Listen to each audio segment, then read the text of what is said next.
It all started with a question in the middle of 2016. Why there are so little women in data and tech? Me and my male co-founder Pavel, we were discussing this, and we decided to organize an event for women only to teach them about tech and data, to inspire them to learn more.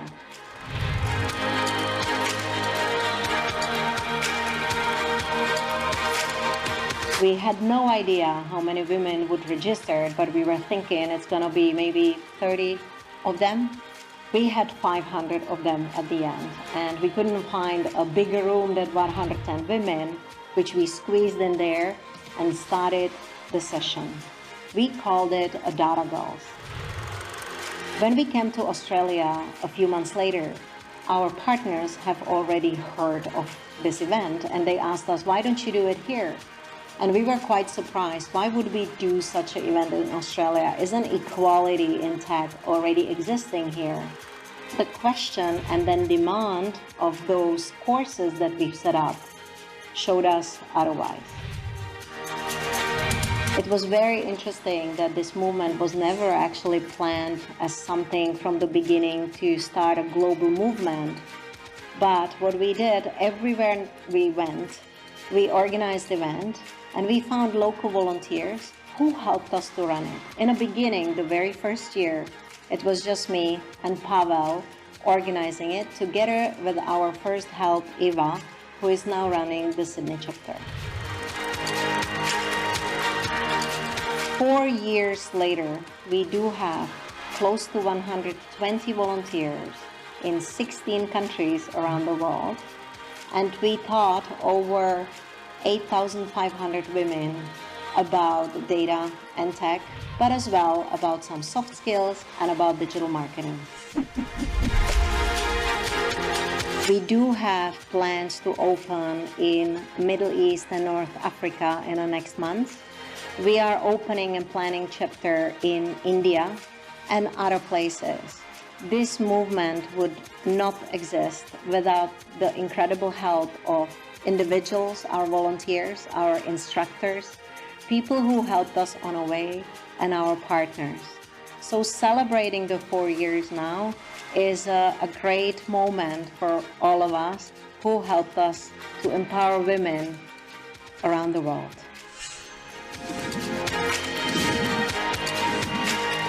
With She Loves Data, we empower women with knowledge about the data, technology, and digital literacy. Check us out and join us. We would love to see you in our online and hopefully soon offline events close to you.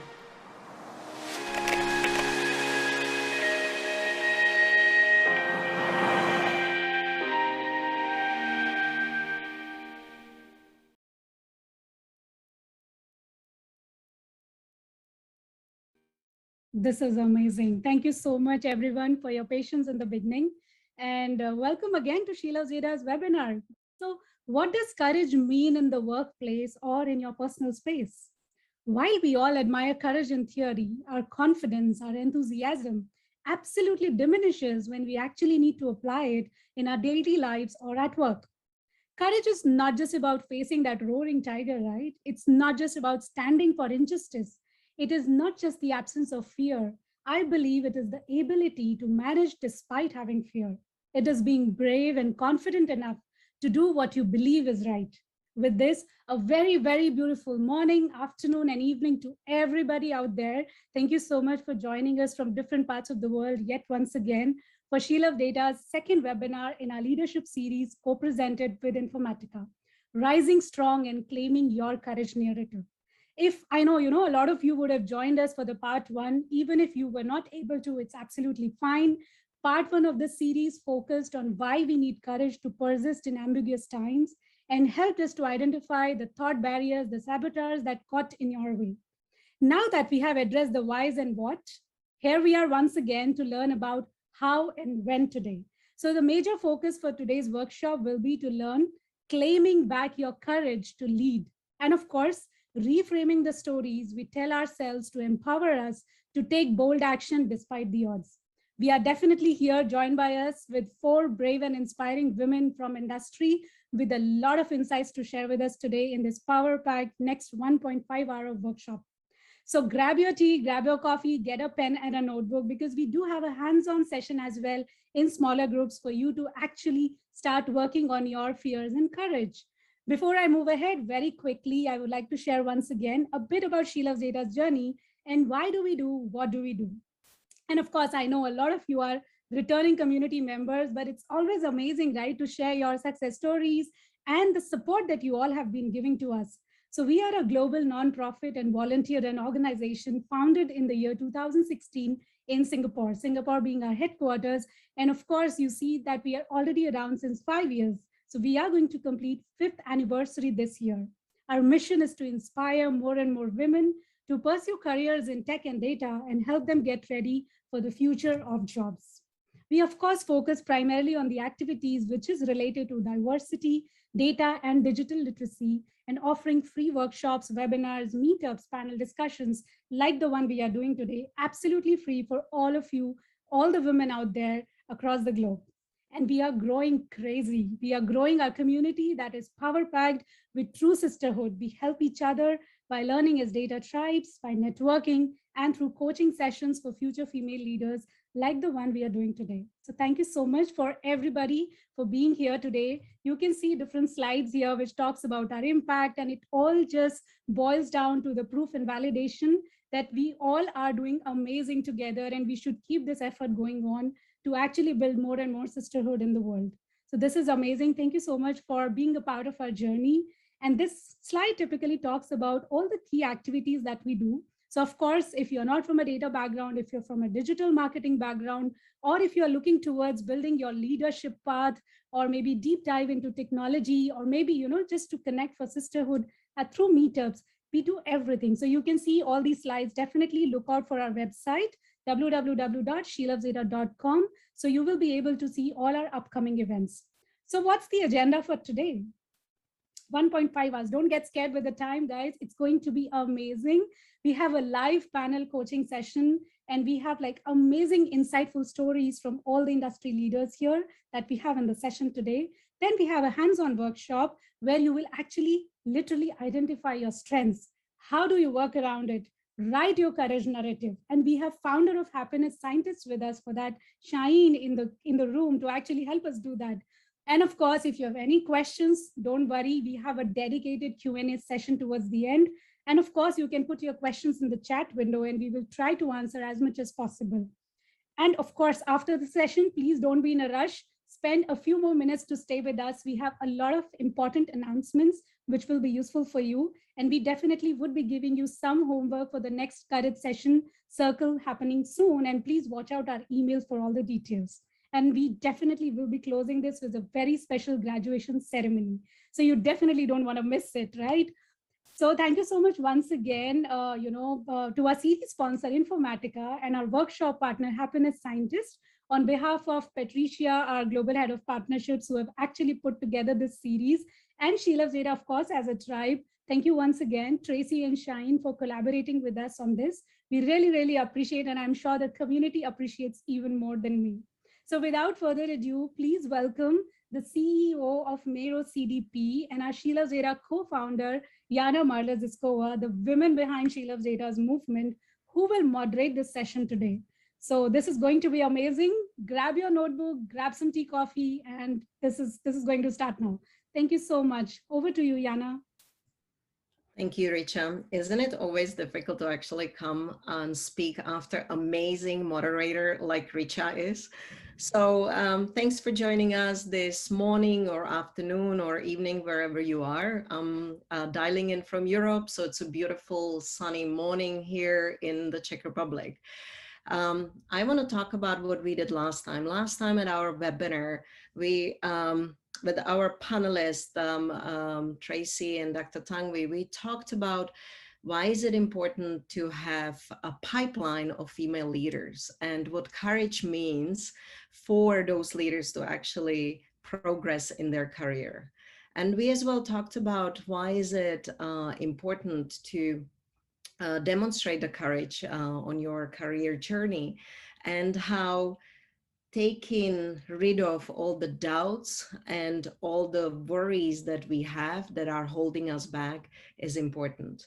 So today we want to talk about why is it important to claim back our courage to lead, and why is it important to actually I would even say to be propelled on the career with not only the hard skills, but the essential skills like building the bravery and leading with empathy. So let me introduce you to our two amazing leaders, accomplished managers, Tracy and Celine. The good leaders, they are usually going to the unknown first.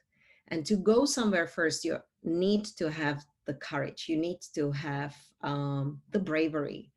So I would like to ask them to introduce themselves and tell us, and maybe share a story where they demonstrated a bravery a little bit and what brought them to the position where they are today. Let's start with Celine. Hi, Celine. Good Hi, afternoon. Jana. Thanks very much for inviting me today to share a bit about my life story. I'm Chief Data and Innovation Officer for Bank of Singapore, here based out of Singapore, private bank. And originally, that might surprise you, but I'm a sinologist, right? So I went to China when I was 19 years old to study Mandarin and learn about Chinese culture and law. And, you know, there was several times in my life and my career that I would say, and starting by going to China when I was 19 years old to go and study Chinese, right? Where I was actually afraid, right? Like, will I be able to go there, live there alone? I don't understand the language. I mean, I talked a bit of Mandarin, but not as much as I thought when I arrived there. And I used to work in a fully Chinese company. And I was like, how will I, you know, survive over there, right? And then, you know, people told me, you know, if you don't try it, then you don't know if you're able to do it, right? So go and try. And worst case scenario, you don't fit in China, then you go back to Europe where you're coming from and you restart your study or whatever. And I had the same experience over and over in my career. Several times there was an opportunity to work at the French embassy, and a friend of mine told me, oh, I can pass your resume through. And I was like, I'll never be taken, right? Because you need to have a political science diploma in order to get that kind of jobs. You know, when I went for the interview, they were like, we have 40 candidates. I'm like, okay, I'm going to be the last one suitable for the job. But I still went for the interview, and I was like, well, if I don't try, then, you know, there's no chance that I can see if I can actually do it. And I happened to get the job because they wanted someone who could speak Mandarin and was available right now. And so they called me back and I ended up getting the job. Then I wanted to work in automotive, and I was told, well, you're not an engineer. What will you do in an R&D center for automotive? But I pushed and I pushed, and I finally got an opportunity that I wanted, right?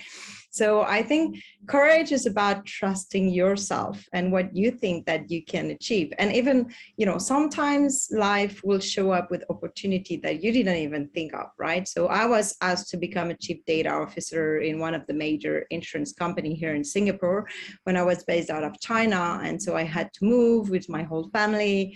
I didn't even know what a chief data officer was, right? At the time I used to work in digital. I knew about data and algorithm. I work in autonomous car business, but I didn't know what a chief data officer was. And I don't think that no one knew what a chief data officer was, to be honest. Now it's becoming more popular, but 5 years back, it was a bit different, right?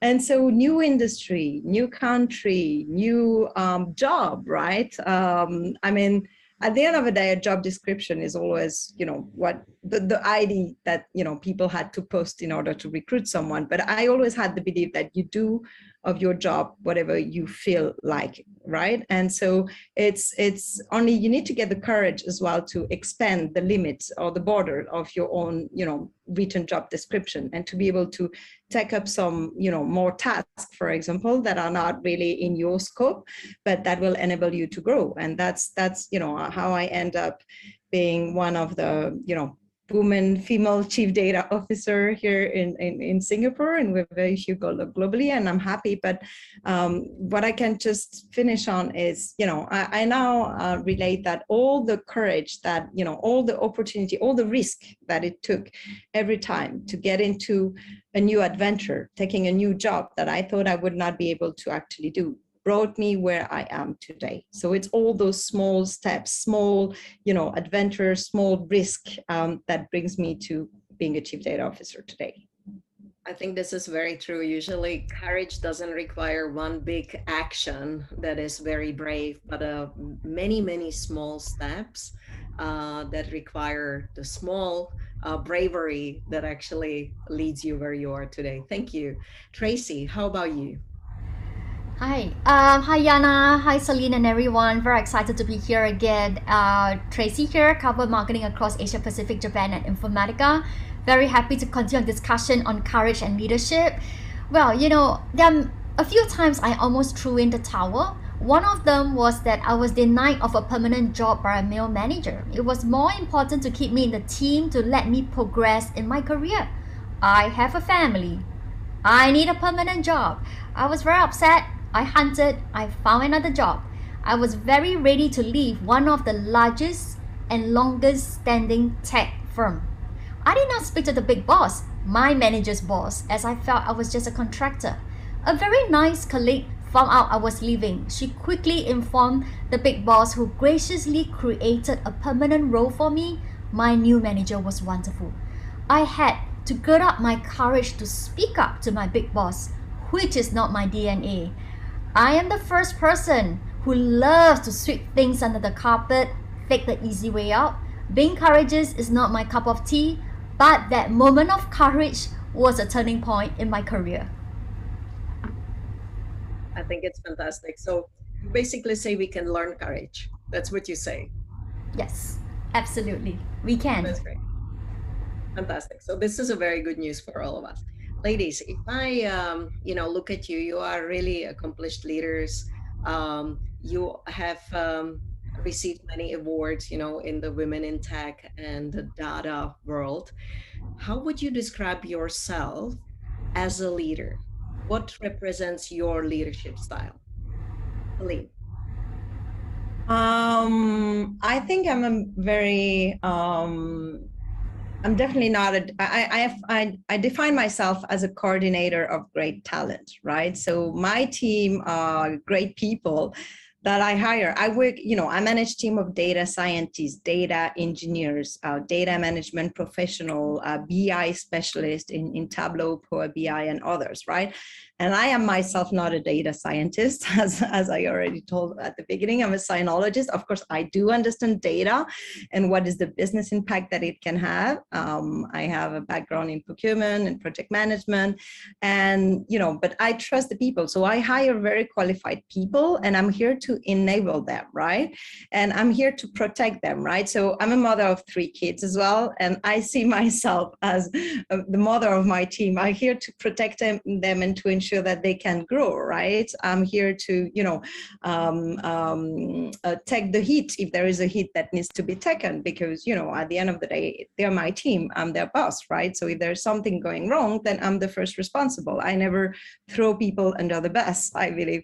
And so I'm here to actually create this environment of, possibilities and development for my team members, so they can actually push the boundaries of what is feasible and possible, right? And I'm here to actually protect them somewhat, sometimes take risk, but say it's, I'm taking the risk, so you're protected. So you can go and, use those type of data to use those type of experiment, for example. And I think that's how I see my role as a leader and as a manager of a team of about 40 people now, right? It's about how, what I like to, when I talk to my team, what I like to say is, okay, how can I be of service to you, right? So I'm not the one telling them. I mean, of course, I have the responsibility to draft the data strategy, but I don't do it alone. It's, okay, what can we do? Where do you think we could improve, right? So my role is to kind of create a vision, but along with all the bits and pieces that I can collect from the members of my team. So I'm a real mother per se, right? I'm here to make them grow. And when I see people people that leave to go to big tech, for example, which is, you know, happening today. The talent market in Singapore is crazy, right? And I'm so happy for them, right? Because I'm like, well, it's because of the management, it's because of the trust, right? And if it's a good opportunity for them, I will of course let them go, and I will be proud of that, right? Which is not really a common reaction in corporate. And the other way around, when I don't think that the opportunity is good for them, I will tell them. And so they trust my judgment, because they know that, you know, if I think it's good, I would encourage them to do it. But if I think it's not good for them, then, you know, I will speak the truth. After, it's their life and they do whatever they want, but they know that, you know, it's not my own interest. I'm really talking on what I think is good for them as a manager. It's very good. So if I summarize it, you basically say you are the coach, team leader, you create the vision, you enable people to grow and get better. And if your organization is too small for them and there are other opportunities, you basically rejoice with them and you send them happily to create more opportunities in their careers. I really, really like that. And I believe that it's a win-win situation, if I may add, right? Like too many times in corporate, we have this vision that we need to keep the people. But what we don't realize is on the long run, right? By being a good manager with all the team that I had, right? Then I still have a very good personal contact with them, right? So whenever they're looking for a job, right? Like I can always get them back, kind of. And they are also very keen on recommending people, right, to me. So when I actually look for talent, then I have much more answers than keeping people unhappy in a position where they don't grow anymore. Absolutely. I think this is as well one of the traits of a successful leader, is that people want to come and work for you again. Tracy, how about you? Sure. When I look at this question, I was like, okay, let me Google what types of leadership are there. Am I a servant leader? Well, I just want to say I'm a cheerleader, Yana. I love to motivate the team, have a strong team spirit, and cheer everyone on to succeed. So I'll do my best to offer everyone the best opportunities to grow and progress. When I joined Informatica 4 years ago, I didn't bring my team in and replace anyone, but I would say that almost everyone's getting promoted in my team as best as I could. Being a leader, and I agree with Celine, is not about how good I am. It's about developing rock stars who are smarter than myself, helping them to reach their potential. I believe fully in empowerment, be open and approachable, and this is a reciprocation of the good managers that I have throughout my career. Leadership is not a personal privilege, but the ability to convince a group of people to collaborate effectively in the pursuit of a common goal. Example, to contain a pandemic or keeping our employees sane with adequate respect and well-being. So I'm a cheerleader. I like it. It's actually complementing what Celine said. And my personal question would be, and then let's see if we have time to talk about it, is like, you know, you are two female leaders, and then you talk about supporting a team, and it's all about collaboration. It's about doing it together, lifting up people. I wonder, you know, what would accomplished male leaders say, but let's keep it if we have time to discuss that. Celine, when we listen to your story, you really had a very diverse career. Now you are chief data officer in one of the major banks. What was the one pivotal point to actually get you where you were? And I know you started as a chief data officer with AXA Insurance. So what was the moment where you actually said, okay, I'm gonna go for it? And I think I remember you as well, were expecting your third child. So you were in such a diverse situation and situation that a lot of stuff was changing. What was it? What was it that made you say, yes, I'm gonna move from China to Singapore and I'm gonna, you know, go and do this job, which, as you said, was not really defined yet? Yeah, I don't know if it's a one pivotal moment, right? Or again, if it's the sum of other decision and action that I took in the past, right? But yeah, I was pregnant and I wanted to leave China, and you know, I was working, actually I was already working in data. It was not called chief data officer, but I was working in digital marketing. And you know, at that time, targeted advertising was, you know, a kind of implemented, it was the implementation of algorithm to target content to the customer, right? So it wasn't called AI It wasn't as cool as now, but it was already working with data, and I was already using, cool tools such as Google Analytics and then data platform in order to enhance media buying and stuff, right? And then this chief data officer role, actually it just happens, and I believe maybe I spent too long in China, or maybe I'm a believer, but I believe in something that in Chinese we call yuanfen. Yuanfen is things that happen to you because they have to, people that you get connected to because your destiny want to. So I do believe in a kind of karma thing. It's the people that you meet at the time of you meet. You just need to listen to the signs that are, showing up, right? And have the courage to actually take up those opportunities. So actually it was a very random encounter that I had. I was discussing about the future of autonomous vehicle and how autonomous vehicle will disrupt the automotive industry, because one autonomous vehicle will actually replace 7 to 10 traditional car.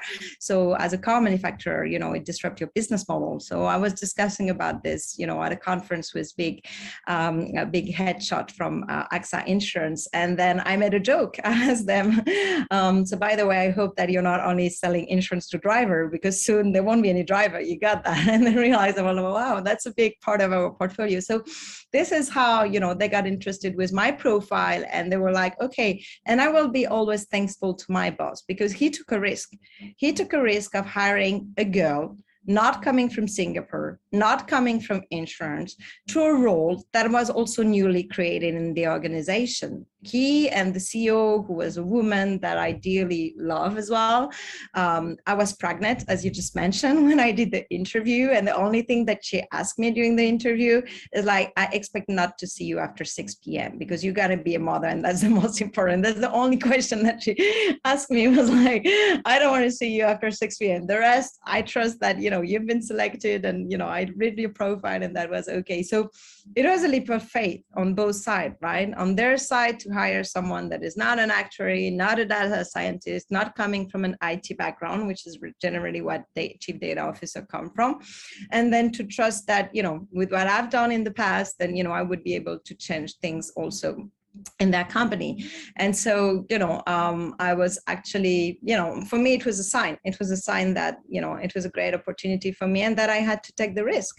So we did that. It was a family decision, but yeah. And then after being in the job for 6 months, then I discovered what is the role of a chief data officer. I didn't know anything about data management, data architecture, big data platform. I was, more on the business case or use case side of things. But what I know as well, and I think I'll finish with that, for me, a chief data officer, it's 20% to know about tech, right? And this is something that you can learn. I'm a sinologist, right? I learn everything about cloud, big data platform, Informatica product, right?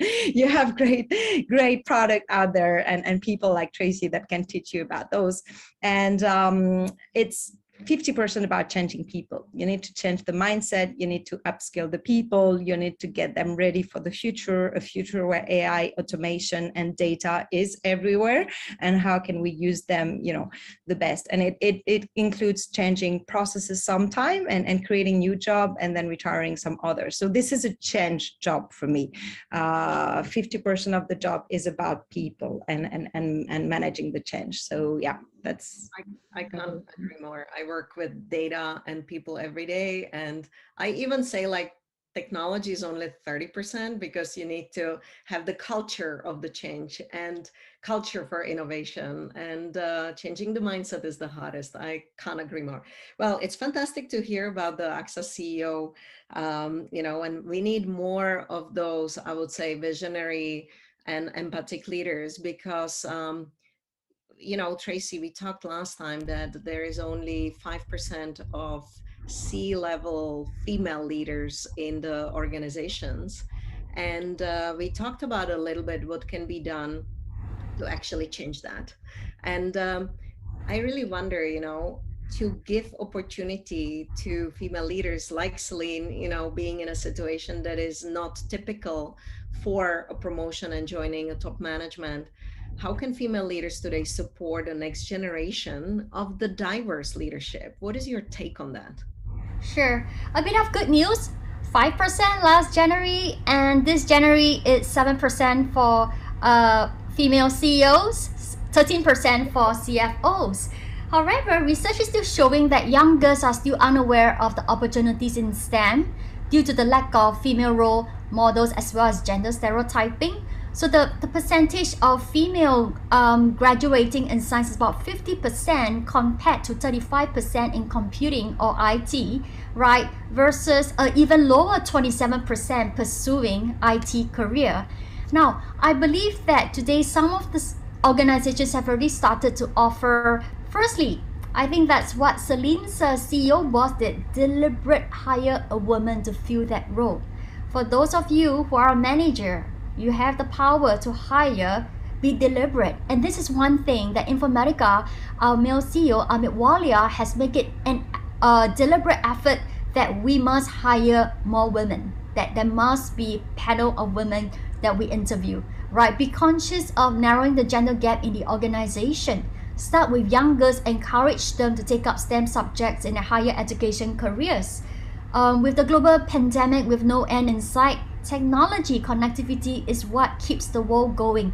All the more, we got to make sure that we equip more and more of the next generation to go into the STEM field, especially with unexpected job situation. We need to look out for comfort zone. Whether you're in tech or not tech, you heard it from Celine, 20%, 30% from Yana, right? In tech, the rest is about people, and your leadership will bring about that transformation before even digital. Cultural people transformation needs to take place in the organization before any digital transformation that can take place.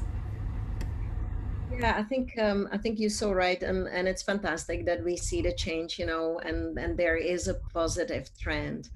But Celine, you mentioned that it was a destiny, and you believed in your, almost like you were listening to your intuition.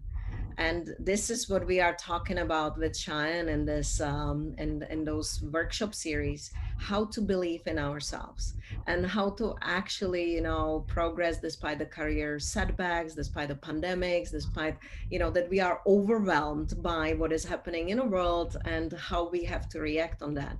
So we need to be fearless. So how do you stay courageous, and what do you do to actually advance in your career? Where are you today? What's your kind of next step? Tracy, you started. Let's continue on this topic. Sure. The global pandemic has brought about uncertainty, no end in sight, aggravating mental well-being issue, fear, inability to experience normalcy, frustration, not enough time for myself.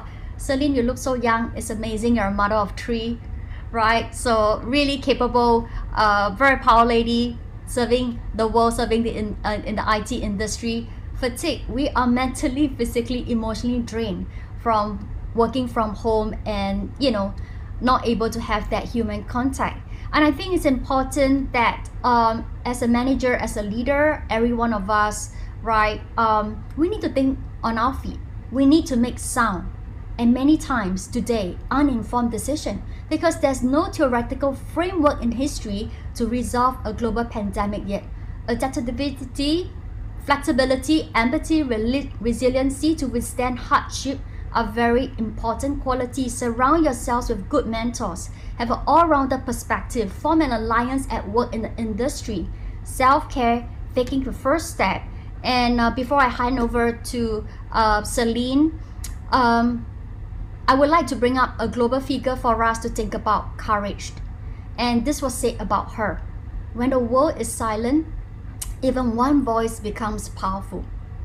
Malala Yousafzai campaigned for the equal rights for girls in Pakistan from a very young age. And since she was a kid, she was blogging already for BBC. And she did not even make herself known. At 15, she was shot, but that didn't stop her. The planned assassination fueled her bravery, and she wrote a book right after her recovery, leading to a now global platform to advocate for girls' education. The UN Secretary General described her as a brave and gentle advocate of peace through simple act of going to school, has now become our global teacher. Tech is so important to solve global challenges. All the more, we need to step up, and it probably just start from a little idea, a little courage from you, you never know, you might be the next person to change the world. That's very true. But let me spin the question a little bit for you, Celine. You know, in the book that is called 100-Year Life, talks about how our life expectancy is changing. You know, we are supposed to live until 90, 100 years. And in past years, we were actually thinking about retiring when we were 60, 70. Now we are supposed to work until we are 80. This combined with the technical revolution that is moving everything, technology, digital information, so fast ahead, how do we actually keep relevant? How do we, you know, when we enter, let's say, our 40s, our 50s, stay relevant compared to the digital native generation that is following us? So what is there to do? How do you upskill yourself, and how do you keep relevant in your industry, and not only industry, in your role? I think it's, it's age is a question of mindset, right? You can have people that have the same age, but some of them are very old in their mind already, and some other are more keen to learn. You need to stay curious, right?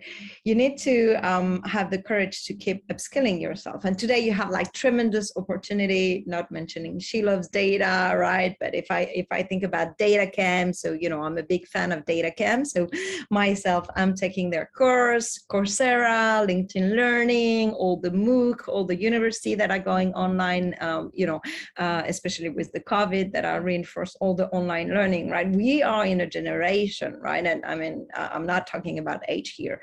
All the people that are in that conference today are concerned, where we need to constantly upskill ourselves, right? We need to spend at least 2 to 3 hours a week to learn new things. And that's how we remain relevant, right? And this is the same thing for my data scientists, right? I have focused time for them to keep working on to keep learning new things, right? I encourage them to go to competition, right? To go to attend Kaggle classes or competition, to keep, and all the knowledge is out there, right? You just need to Google it, right? I think this is one of the most important skill set nowadays. It's Googling, right? So if you don't know about something, you start Googling. And if you want to know more, then you start learning, right? Another thing is about learning by yourself, right? Like by doing it yourself, right? So I wanted to learn about emerging technology, and especially blockchain, right? That is not very common today in financial services or in most of the corporate, to be honest, but I know it's a disruptive technology. And so what I did is that I entered a VC fund as a partner. And so now I'm investing in blockchain technology. And because I put a bit of my money, then, I have to get interested, right? Because it's my money that is on the line at the end of the day. So all those kind of things that you need to take a bit of risk, and you need to spend a bit of time, right? I would say about 10% of your time on a weekly basis to keep learning about new things, new technological training. And that goes for whatever the age. And when we talk about diversity, by the way, for me, diversity is not about men and women only. It's about diversity of background. It's about diversity of ethnicity. It's about diversity of age as well. I do hire people that are 50 something right now, and it's not a problem, right? What I look is, how curious are you, and how, collaborative, and how willing are you? I think the most important is the willingness to learn new thing, and the willingness to actually take a risk, to put yourself in a situation where you might not know 100% right now, but you're willing to learn and to get there. Absolutely. I definitely see age as one of the diversity parameters that we need to have in our groups. And yeah, I think learning, keeping the curiosity up, and being agile in a way to adapt fast is really, really important. Last two questions. We have 2 more minutes, so let's keep it short. Tracy, what keyword, phrase, or idea will you want our listeners to remember to help them lean on courage? And, in a moments when they want to give up, what is it for you? Sure, the last time I have my 3 Ps, now I think I have my 3 Rs. Firstly, refresh yourself. We need to take a step back, have a retreat, right? As women, we keep thinking about others, neglect ourselves. We have to be true to our ambitions and passion. Self-care is increasingly more important, right? Before you take the courage and think what should be the next move, Sometimes we need to take the first step to refresh ourselves, reset your future. Prepare to step out of the comfort zone, explore new areas like what Celine has brought up, Yana has mentioned, and new ways of doing things. Don't stick to the old norms. Recharge constantly.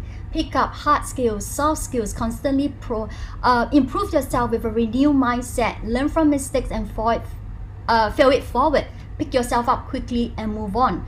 Fox has a definition that says courage is a quality of mind or spirit that enables a person to face difficulty, danger, pain without fear. But I like the Thrive Global definition better. The mental or moral strength to venture, persevere, withstand danger, fear, and difficulty. My advice would be lean in, press on to experience breakthrough. The master tree came from a very tiny master seed. Likewise, it starts with you, your hope, your vision, your ambition. You can make a difference and change the world just by taking the first step into the unknown with a positive mindset, and you can charter a new milestone. Thank you, Yana. Fantastic. Celine, what would be your advice? I'll be brief. What I tell myself, right, when I have to face a situation is that what doesn't kill you makes you stronger. So do it, right? There's nothing that can happen to you. And if you can dream it, you can do it, right? It's a question of putting the effort. So yeah, be bold in following your dream. Fantastic. So follow your bold dreams. Thank you so much, ladies. I really enjoyed our talk. I wish we had more time, but now it's actually time to test how to lean in and listen to our intuition and build up our courage. So I will thank you, Tracy and Celine. It was a pleasure as always. And I will hand over to Cheyenne, who's going to be working with us today on the practical hands-on part. Thank you so much. Over to you, Cheyenne. Thank you, Yana. Thank you, Tracy. Thank you, Celine. That was amazing. I wish that the panel can continue to go on because I have actually so many questions I want to ask three of you. But before we get to my section, I thought I'll ask the audience, all the wonderful people who have joined us today, to just type in something into the chat. What is one word you can use to describe either the stories you heard or the advice that was given by the three ladies, or just what is that one word that you can use to describe the session? For me, I feel emboldened. I love the idea of if you can dream it, you can do it. Just Walt Disney, and be courageous, be brave. Sometimes taking a leap means a leap of faith, and we don't know where it's going to land. But if we don't try, then how do we even know what's going to happen, right? So I can see some words coming up there: encouraging, courageous, brave, inspired. Just do it. Energized, to be adventurous. Some of you feel motivated, learning to trust yourself.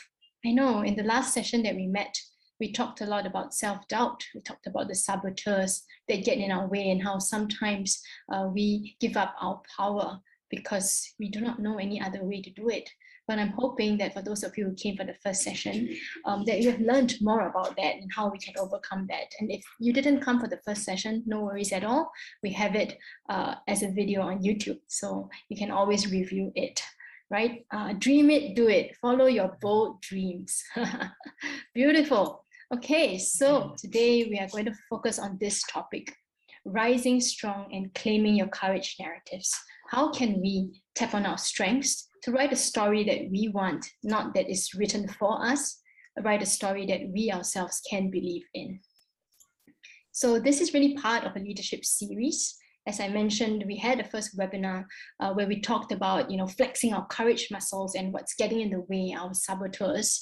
And then we did a courage circle where we had myself and two other coaches come in for a facilitated discussion about how we can overcome our saboteurs. And it was such a nourishing session where we learned about each other's stories. We learned that we are not alone.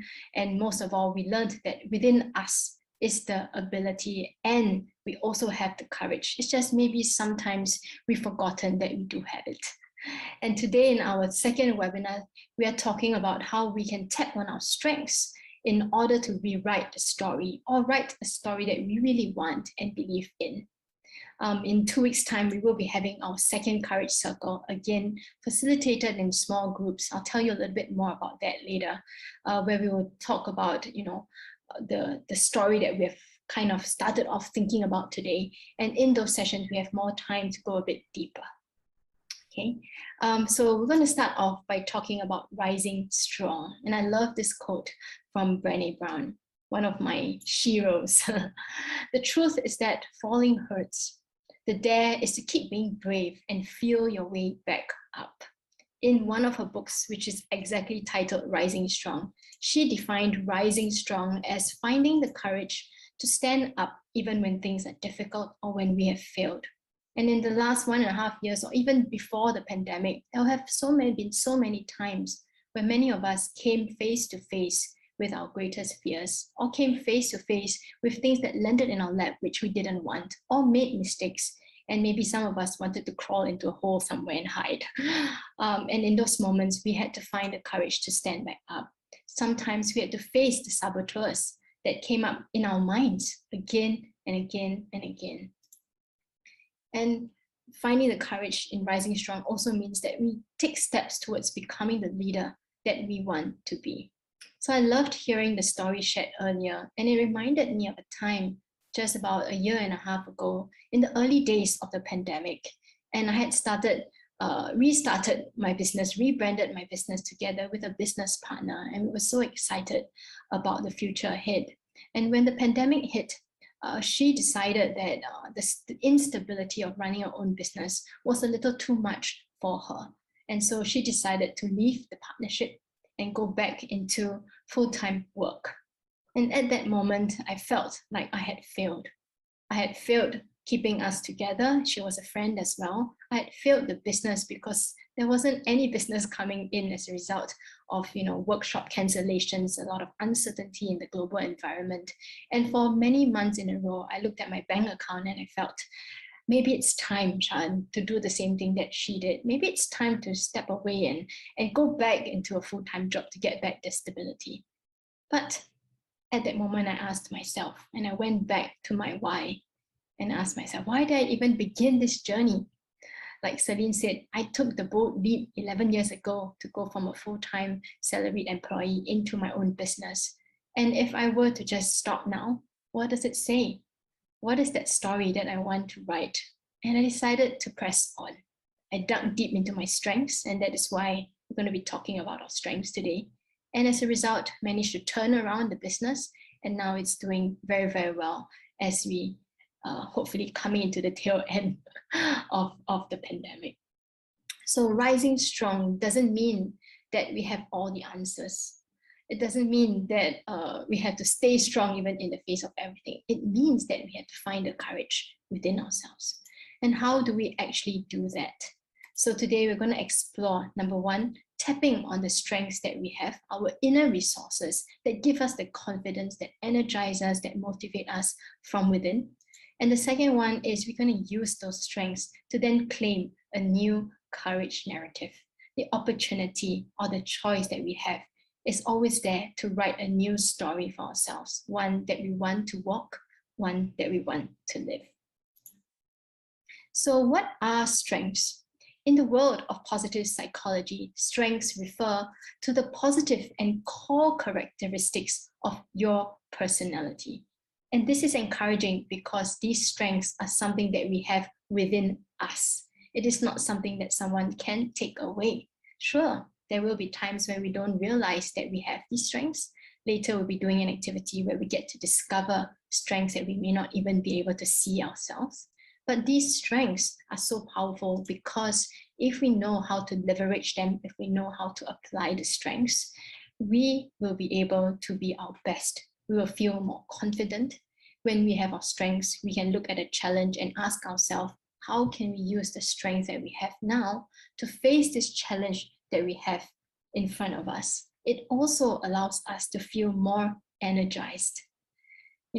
When I was going through that very difficult period last year, I mentioned that I used my strengths, and one of my strengths is love of learning.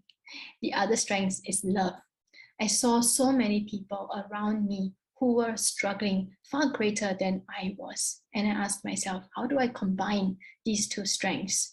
And so I used my learning and my love for psychology, and I held many free webinars for many people who really needed it. And although it looked like I was helping them, I felt that inadvertently, I also helped to pull myself out of that difficult time.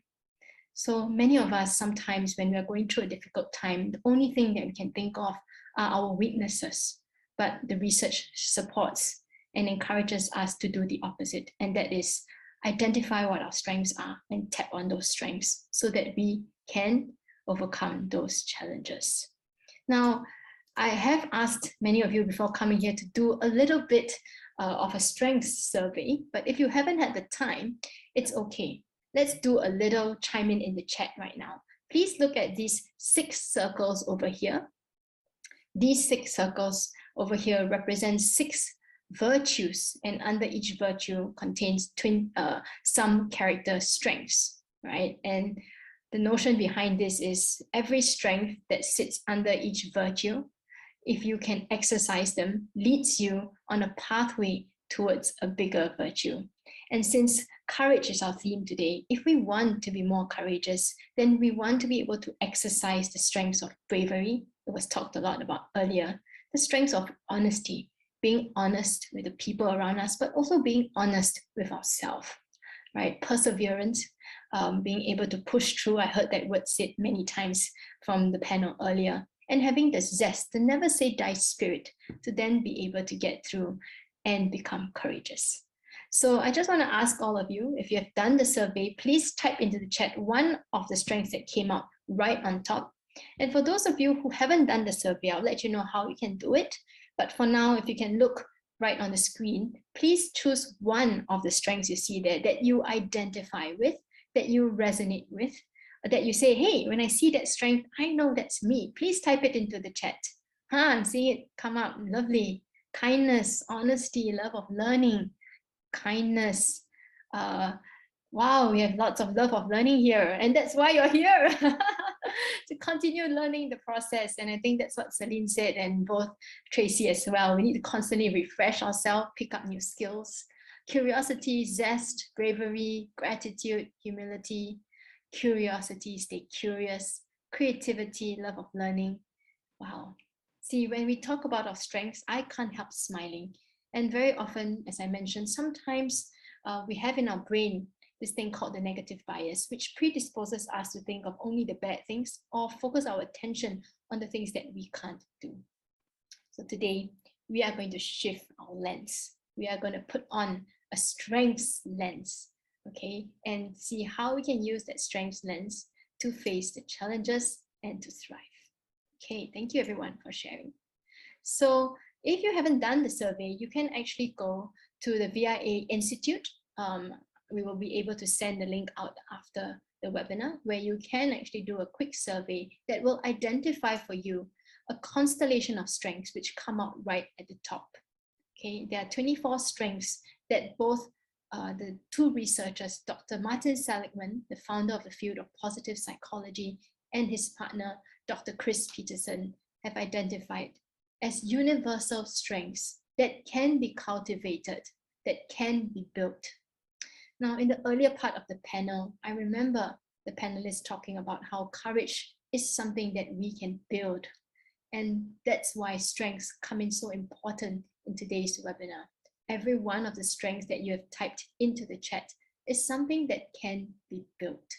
The more we exercise it, the more we apply it, the better we become at that strength, right? And every single one of us has a unique constellation of strengths, okay? And when we are able to work from the position of our strengths, particularly our top strengths, we tend to feel more energized, we tend to feel more uplifted, we have more internal focus and confidence to face whatever comes our way. So when you do this survey, what you're likely to come up with in the top 5 strengths, they will list out for you what your top 5 are. So I'm sharing with you what my top 5 are, and you can see it on the screen. And you see love and hope and perspective, kindness and love of learning. Now, these are my top strengths. when you do the report, it will generate for you what your top strengths. And the question I'd like for you to be thinking about is, how am I using these strengths in my daily life? The second question is, how am I going to use these strengths to look ahead when we are going to write that narrative later? How can I continue to leverage these strengths to face the challenges that come our way? So one thing about strengths that we must consider is that the way we use our strengths is really important. I want to share with you this concept called the strengths golden mean. Now, every strength can be used too much, and every strength can be used too little. Used too little, we call it not enough, right? Maybe you have used it in the wrong context, maybe you have not used it enough, or maybe you have not used it in the right intensity. And maybe that's why you may feel, I'm not courageous enough. It doesn't mean you don't have the strength. It just means maybe the opportunity hasn't presented itself, or maybe you just haven't had enough practice on using it.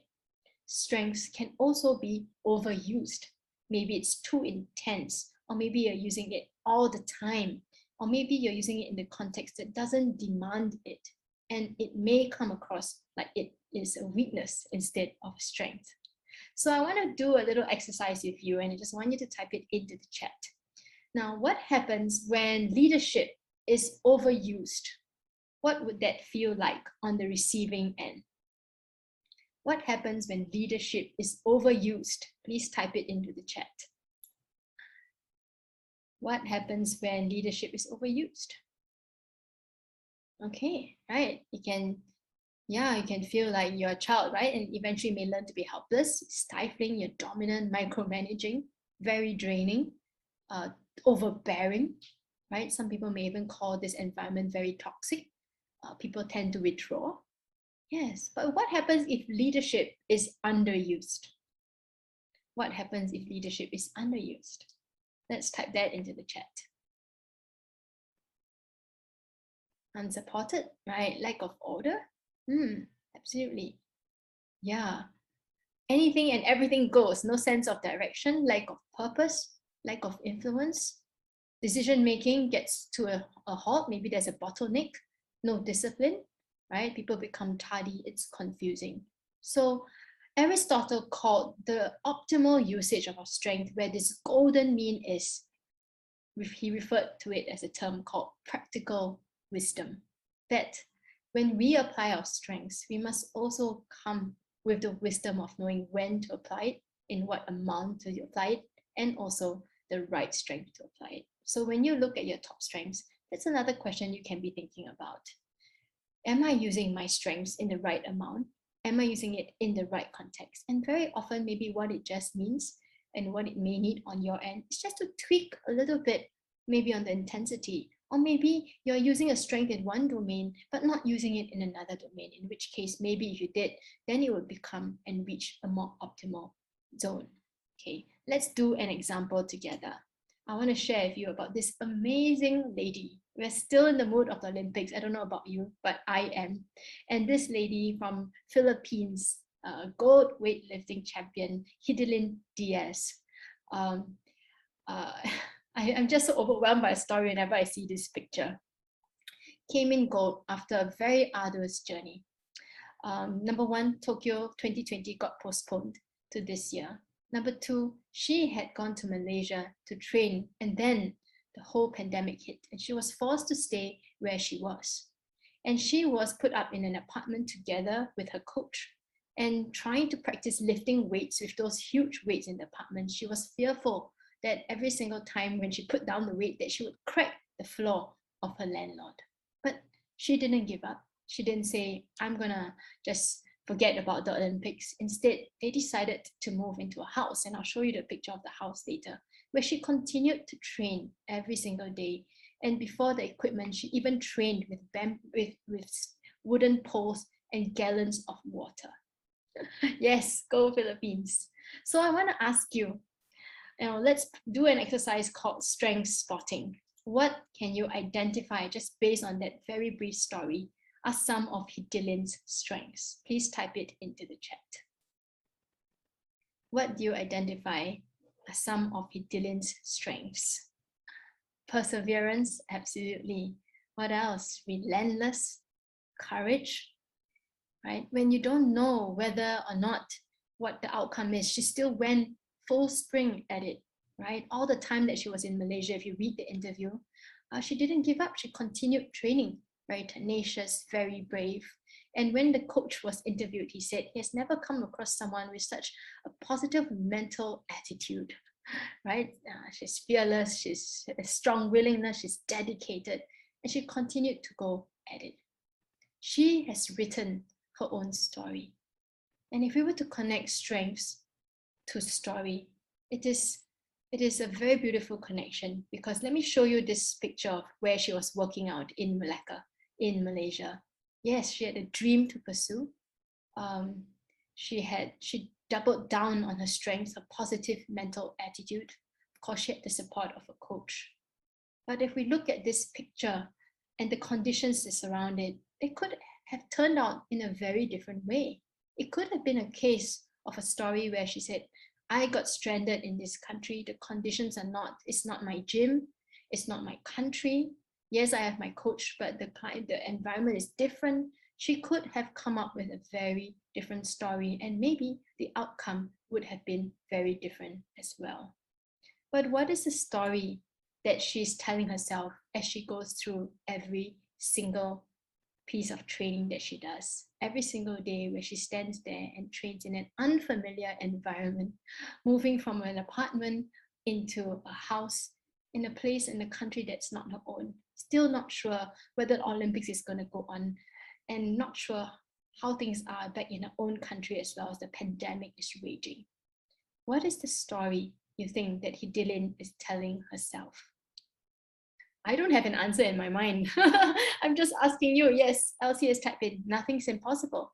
What else? I can do it. Awesome. What else? What other narrative do you think she has going on in her mind? I love those two, by the way. Faith, never give up. Acceptance of conditions. I can rise above this. Whatever you throw at me, bring it on.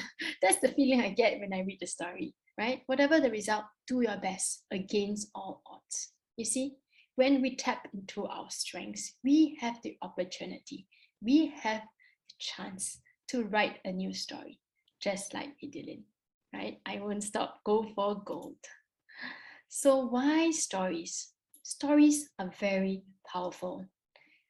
Researchers have found that the human brain is hardwired to understand and retain stories. Notice that the first question that Yana asked the panelists was, tell me your story. And we get so drawn into the story that we want to hear more. In fact, that was my own personal experience. And the narrative we tell ourselves determine how we see the world. So if Dylan had told herself, I don't have the right conditions, I'm not in the right place, the story may have turned out very different. And as powerful as stories are, sometimes the narrative in our head can be something that weighs us down, or it can be something that emboldens us. But again, I want to quote Brené Brown. She says, owning our story and loving ourselves through that process is one of the bravest things that we'll ever do. And if I think back again to that difficult time that I went through when my partner left the business, and if I were to own my story, I felt so bad. I felt that I had ruined the friendship, as I told you. I felt that the business was crashing because I didn't know how to be a leader. But in that moment, if I had continued to beat myself up instead of loving myself, I probably might have thrown in the towel. And it is exactly in moments like that where we need to own the story, where we have a chance to say, maybe it can be different. It may be looking like it's going in one direction, but there is a chance to do it differently. So it is going to be difficult at times. It is a process that may require us to face some of our fears. It may, along the way, stir up many past memories of when we have failed and given in to those saboteurs. And it is going to be one of the bravest things that you'll ever do. But if we don't do it, then we'll never know. So let me bring up another Olympian. Oh, hi, darling. Let me bring up another Olympian, Simone Biles. And I think we're all familiar with what happened over the course of the Olympics, where she put a stand to take care of herself, to advocate for herself, to take care of her mental health, and decided not to compete in some of the competitions. So if we were to look back at Simone's story, you can say that her story could have turned out in many different ways. When she was young, she was a foster child in America, going from one foster home together with her siblings, from one home to another, until she found a home where she could settle in. And if you follow that story, many other children who have been through the foster home system may not have turned out to be an Olympian. But she decided that maybe that's not the story that she wants to tell. She continued to train very hard. She went through the academy, she pushed, she persevered, and became one of the most bemedaled Olympians. Now that is also a story that she can continue to tell because of all of her achievements. But in the midst of her Olympic journey, she also faced a very difficult hurdle, and that is she was the victim of abuse alongside many of her peers. And for many, many months, she thought whether to speak up or not. And eventually she did, along with some of the other gymnasts in her team. Now that story could have ended there and said, I may have been an Olympian, but I'm also now a victim of abuse. But she didn't let that stop her either. And as she brought the whole of America's hopes and expectations into the Olympics, she decided to then recreate yet a different story.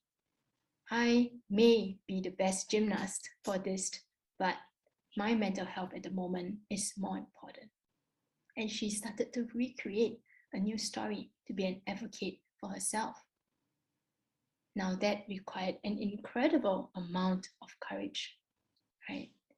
Because as if you read some of her interviews, whatever Simone Biles puts out in the media is read and followed by so many people around the world. And she said, every time I put something out there, I don't know the impact it's going to have, that amount of pressure. And yet she's decided to write the story to advocate for herself.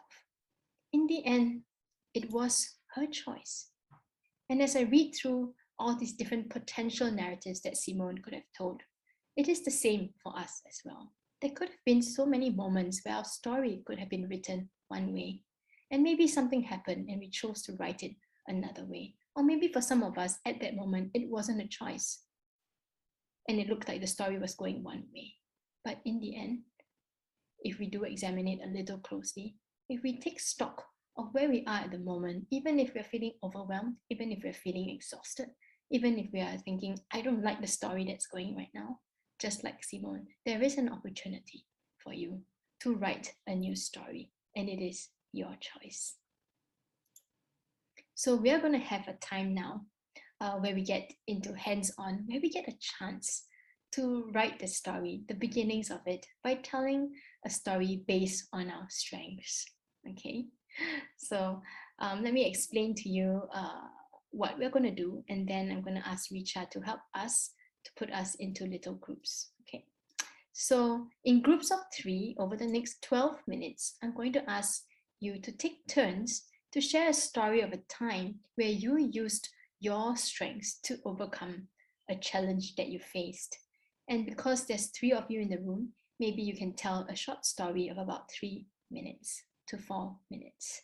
Okay, and once person number 1 has told the story, the remaining couple of people who are remaining in the room are going to share the strengths that they heard in the story that was told by person number 1.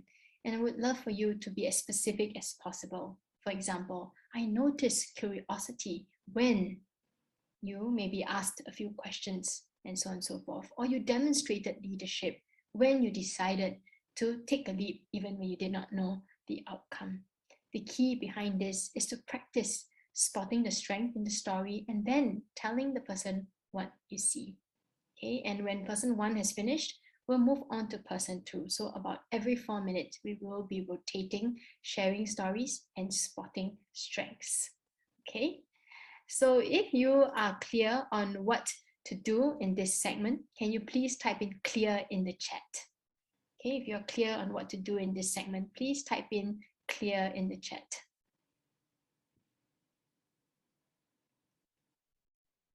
Okay, awesome. So I'm gonna get Richa now. Thank you everybody to help us to set out the breakout rooms, please.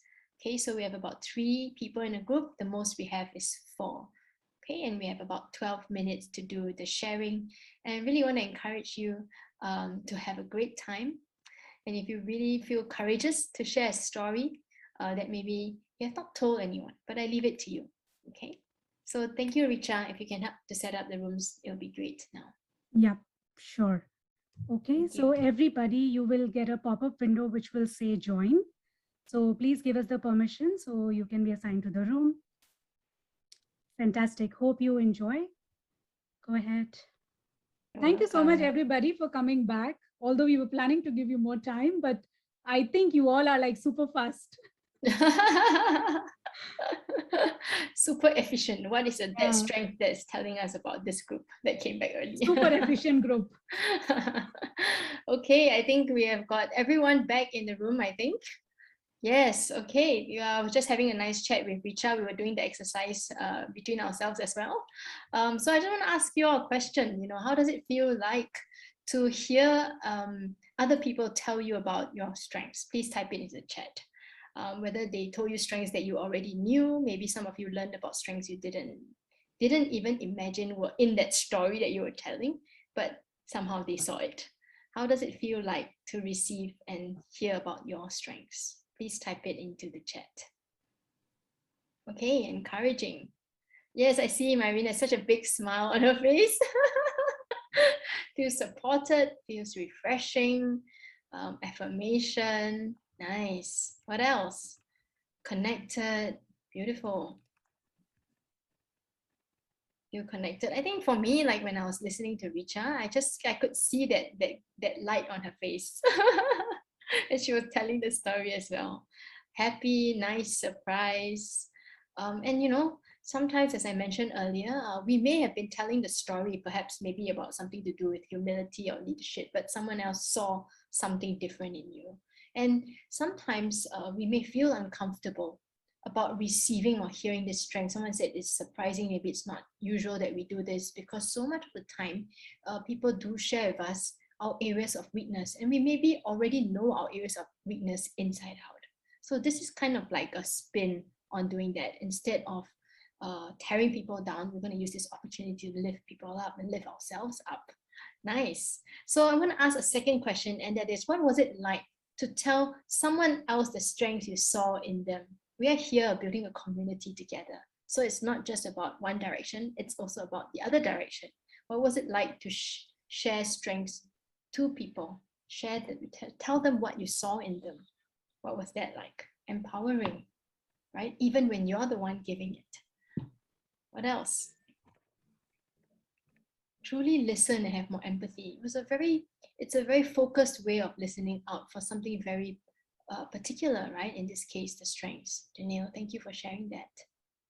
Okay, great. So I hope that you enjoyed that activity, and it was a very practical way of us actually, beginning to write the narrative and learning that within our stories, there are so many possibilities of strengths, and hopefully that's something we continue to go. Okay, great. So it feels great to affirm others, feels relief.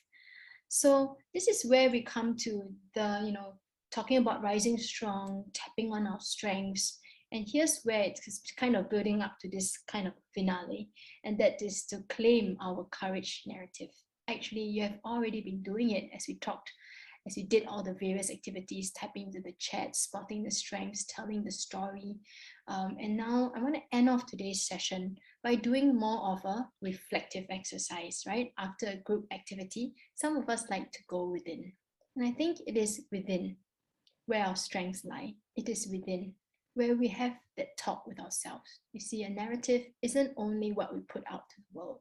It is something that is inside of us that story that we tell ourselves makes such a huge difference in how we show up into the world.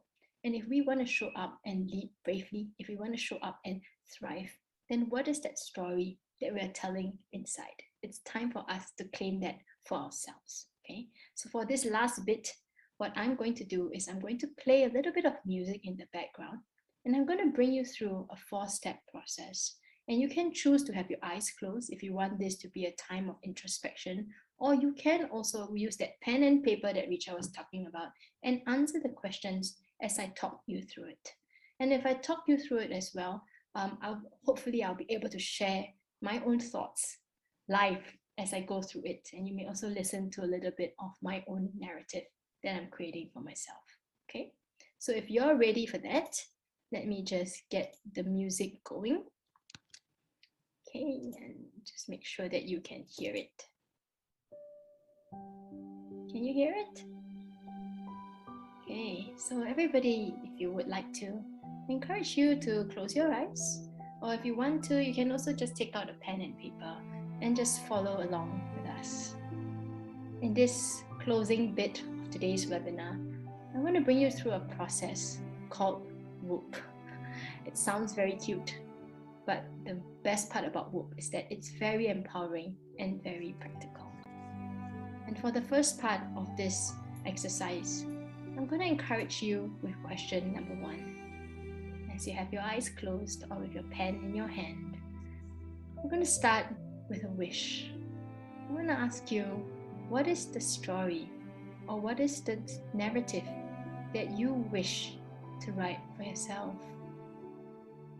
It may bring you back to a point in your life where you felt energized, where you felt uplifted, where you felt connected to who you truly are. Or maybe it was a time when you were working right out from your values, doing things that meant something to you, where you felt purposeful, and that at that point, life was meaningful. What is this narrative that you wish to write for yourself? And if I were to share with you very honestly, the narrative that I wish to write for myself is that of being a leader of a team. Now, over the last 10 years of running a business, I've done it mainly by myself. But this year, I took the plunge to hire a couple of team members because I believe so much in the work that I have, supporting people's mental well-being. But if I continue to do it just by myself, then I'm running myself to the ground, and that is not in alignment with the story that I want to write. So the story that I want to write for myself and the wish that I hope is to become a leader in my own field, a leader of a team that can spread positivity and mental well-being to the people who most need it. And we all know that in this time, it's a very challenging time. And so that is my wish. How about you? What is your wish? What is a story that you wish to write? You could visualize it in an image. And if I visualize it, I'm seeing lots of happy faces on the participants in my workshops and in my webinars. And that leads to the second bit, which is the outcome. What is the best result of feeling when that wish comes alive or comes true for you? How would you feel? You see how so much of how we feel, the emotions, the energy is connected to the vision that we've just painted. And if we can truly feel it, we go from it just being a mental exercise into being a heart exercise. And in order to find the courage to write that story, we have to go with our heart as much as we do with our mind. So what is the best result of feeling when that dream comes alive or true? And as I think about it for myself, the best result is that there are people out there who know how to take care of themselves and who show up in their lives with purpose and joy. And how I feel, it's almost indescribable. But I think the closest feeling is a deep sense of connectedness to my mission. A mission that I took the leap for almost 11 years ago. And so what is the best result for you? What is the feeling that you feel right now? Sometimes when we feel it, we need to listen to it. And I know that in the busyness and in the midst of all our fears, sometimes we forget to listen. And so during this time, creating a space for you to listen. What is that feeling? And to think about that feeling, I also know that, as we talked about in the last webinar, that there may be some obstacles that come in our way. Of course, there are environmental obstacles, there are external obstacles, but many of the obstacles are inside of us. So part of this, as we write about our narrative, is to be fully aware of potential obstacles within us that could prevent us from accomplishing our wish and our dream. Now, it could be something that you pulled from our last session in our saboteurs, or it could just be something, a fear that you have right now that you feel, hey, this could potentially get in our way. And the reason why we want to know it ahead of time is so that we can think of how to circumvent it, how to face it. And Gabriel Oettingen, who is the researcher behind WHOOP, says that if we know the obstacles ahead of time, then we feel better prepared to face them if and when they should come. And I know one of my greatest obstacles in doing this journey is learning how to let go of all the things that I've been so used to doing, learning how to train and empower someone else who can probably do the job so much better. A little bit like what Tracy and Celine are doing. I know sometimes that could get in my way.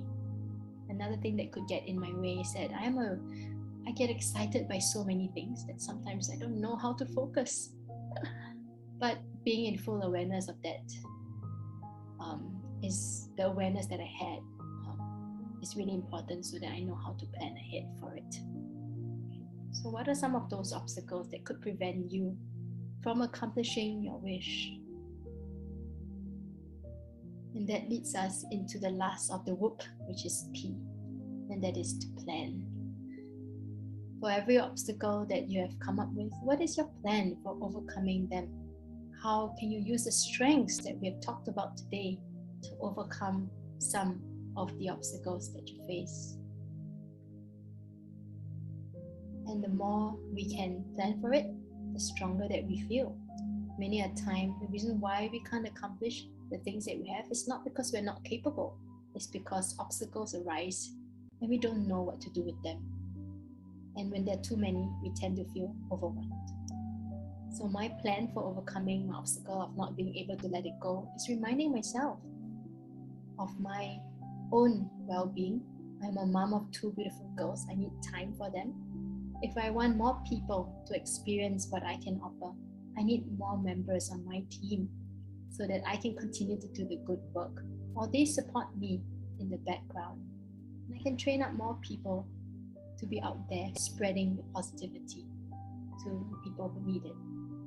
And if I myself get distracted by my shiny object syndrome, my plan for that is to just write it down and put it on my laptop every day on the things that I want to focus on as I go through this journey, so that when I feel tempted to follow the shiny objects, I just come back to those 3 focus areas. And even just talking it out, I'm laughing because I can see myself jumping onto that shiny object syndrome spaceship down there. But at the same time, I can also see that post-it on my desk reminding me what I need to do. So what is your plan? And as you have gone through this, I just want to ask you to allow yourself to believe in your wish, to allow yourself to have the courage to dream, to go with the feeling that you have that best result and outcome. But stay grounded in the reality of the plan to overcome your obstacles. And that's exactly how we can write our new courage narrative. Okay? I'm going to now ring a small bell, and if you have your eyes closed, I'm going to encourage you to open your eyes only when you hear the last remaining sounds of the bell. And if you're still writing, then you can put your pen down gently and slowly when you hear the bell.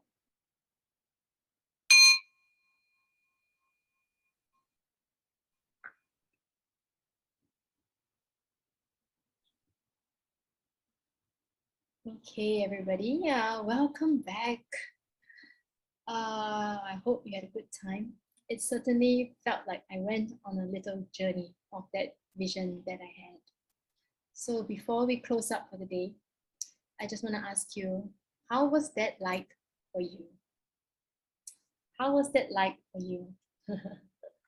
Please type it in the chat box. If you had one word to describe that whole process going through the book, maybe it was the music that was um, so filling for you. What was that like for you? Calming, reassuring, nice, soothing. Hopefully, my intention behind that was to create a time and space. You know, so many women I work with tell me, Shan, I have no time for myself. And I feel the same way sometimes. So my intention is to create a time and space for you to focus on what really matters to you. Beautiful, Yana. Enlightening, hopeful, calming. I'm seeing words like reassuring, soothing, refreshing, connecting with my dreams, a journey of hope. Evelyn, thank you. That's beautiful. Okay, ladies and everybody here today. So I just want to conclude our session to rise strong. There are things that we can do. We can tap on our strengths. And if you haven't done the assessment, please do rewatch the webinar, and I think we'll send the link out as well. Tap on your strengths, and from our strengths that are inner resources that we all have. Remember, nobody can take that away from us. Using our strengths, we operate from a position of power, we operate from a position of energy, and we operate from a position of worthiness. And from there, we can claim our courage narrative in order for us to continue to lead bravely and to thrive even amidst this uncertain time. Okay, so as we end up, I want to ask you, what is your biggest takeaway from today? I just want to spend after this another 3 minutes just telling you about the courage circles that we have coming up, where we'll go a little more deeply into this vision that we've spent the last 7 or 8 minutes visualizing and thinking about. In our courage session, we're going to go deeper into that. Right? And before that, I just want to ask you, what is your biggest takeaway from today's workshop? What has been your biggest takeaway? Self-love, nice. Evelyn, I encourage you to go one step further. Sometimes, you know, give yourself a hug, right? Because sometimes we forget that we can do it for ourselves. Focus on your strengths. Yes. Yeah, sometimes it is ourselves, but the good thing is that it is also ourselves and our choice to be able to overcome that as well. Cloud9, awesome, Paulina. Hope you like this picture as well. Just felt so energized looking at it. Know yourself, dream big, work hard, beautiful. Tell yourself and others stories of strengths, yes. And sometimes we need to catch ourselves, right? If we are going through a difficult time and the only thing we are telling ourselves and other people are our weakness stories, maybe we can pause and say, hey, what is something good I've done today, right? Nice, beautiful, thank you. Okay, so what's coming up in a couple of weeks' time, we are going to have the second session of our courage circles, okay? And what it is going to be on the 28th of August at the same time that we started today. And what you can expect is that we're going to be in small groups of 20 or less in a safe and intimate space where we will learn from each other. We will learn stories from each other, we will learn insights from each other, and it will be facilitated by very experienced facilitators who will hold space, a little bit like what we did today. But we will also be engaging you with some questions that will help you to look deeper within yourself so that when you create that narrative, it will be something that you can relate to and hold on to, right? And yes, the power of storytelling is that we get to write it for ourselves. Okay, so these are your facilitators. We have Nicole Gleason, Yana, both of them have a master's in applied positive psychology, just like myself. Nicole is a trained coach. Yana is an adjunct lecturer at the School of Positive Psychology, and I myself, founder of Happiness Scientist, also a trained coach and counselor. and a little bit of pre-work, just like we did, nothing too scary. We have already begun the process in that short visualization session. We will send these slides to you as well. And we would like for you before the pre-session to spend about 30 minutes to extend upon that visualization just now. And imagine that it's a year from now, 2022, in a way that makes you feel good in your life, and to picture it in images as much as possible, and identify the strengths that you may have used and the steps that you took to get there. Okay, and if you can, to bring this exercise and the outcome of it along for our session on the 28th. Okay, so that's all I have from you. Please stay connected. Connect with me on LinkedIn, on Instagram, or if you want, to my website as well. I also have a free Telegram group for women if that's something that's of interest to you as well, where I share tips and steps a little bit like what we did today. Okay, so thank you everybody. Have a wonderful weekend, a day ahead for those of you who are just starting your day, and for those of us who are here in the evening, enjoy the cool weather here in Singapore, wherever you are. I'll hand it over back to Richa. Thank you so much, Shine. Thanks, everyone. And Shine, this was such an insightful session. I think my takeaway from today's session is identify, acknowledge, act, and plan to fight my fears. And this is amazing. And I'm definitely looking forward to the Courage Circle session too. And all of you, please don't worry if you have missed the previous sessions. You should definitely come to the Courage Circle session too. Look out for our email and inboxes for the second invite for that. And before you go, of course, if you haven't already, please follow us on the social media. And I've just shared the links on the chat window. Bookmark our website so you don't miss such events and workshops in future. Also, I've shared a very simple 1-minute survey link. So if you can spare some time and fill that short survey, it would really help us to bring more useful content for you. So everything that we want to do is for you. So if it comes from you, it is definitely, worth talking about. And of course, last and most exciting item that I've been telling you that you have to wait for the announcement in the end. For all the webinar participants, if you have managed to attend at least one Courage Circle with us, we will be honoring with you, with a certificate of participation, and a graduation ceremony will happen in the month of October, which is our anniversary celebration month. So we'll soon get in touch with you with all the details via email. Look out for that. And have a great weekend. Hope you enjoyed the session today, and keep fighting your fears, and keep yourself going courageously in every sphere of life. Thank you so much, Informatica, and everybody on the call today for being here and such positivity in the room. Thank you once again. And of course, don't worry, we will be sharing the recording of the session with you. So don't worry at all if you had a dodgy internet. Thank you so much. I know you have a lot of questions about that as well. Thank you. Take care. Bye. Take care, everybody. Bye-bye. Thank you. Bye.